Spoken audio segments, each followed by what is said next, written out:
More than a week after the sudden closure of the Delbridge Museum of Natural History, leaders with the city of Sioux Falls and the zoo are explaining their decision. They say nearly 80% of the animals on display have detectable levels of arsenic. The element can be harmful to people, so officials say they didn't have any choice. Coming up, we'll hear from the daughter of the man who put the collection together. But first, KELOLAND's Dan Santella takes a closer look at what led up to the closure.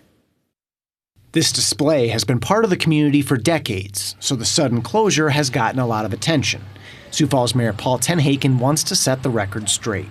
Still quite a bit of misinformation floating around about the collection, so we're here to just talk about that today. There's a lot of emotion around this topic. I've read recent reports that state our intention is to immediately dispose of the collection in the landfill. That is simply not true.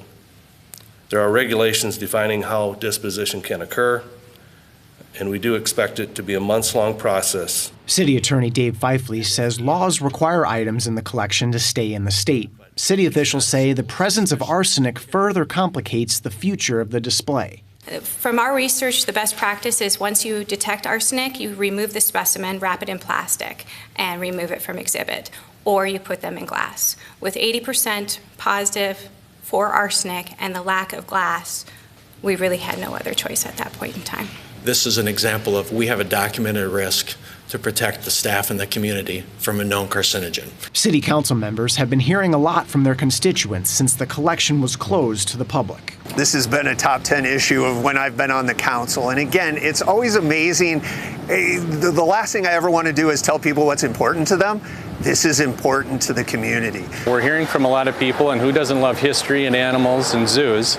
But there's also, which was brought up today, a lot of factors that are pretty tough. Number one, safety. Number two, there's a lot of legal issues with what we do with it. And then financial. In Sioux Falls, Dan Santella, KELOLAND News. The City Council will receive a presentation about the museum collection next Tuesday, and then the Parks and Rec Board will consider the issue the following day.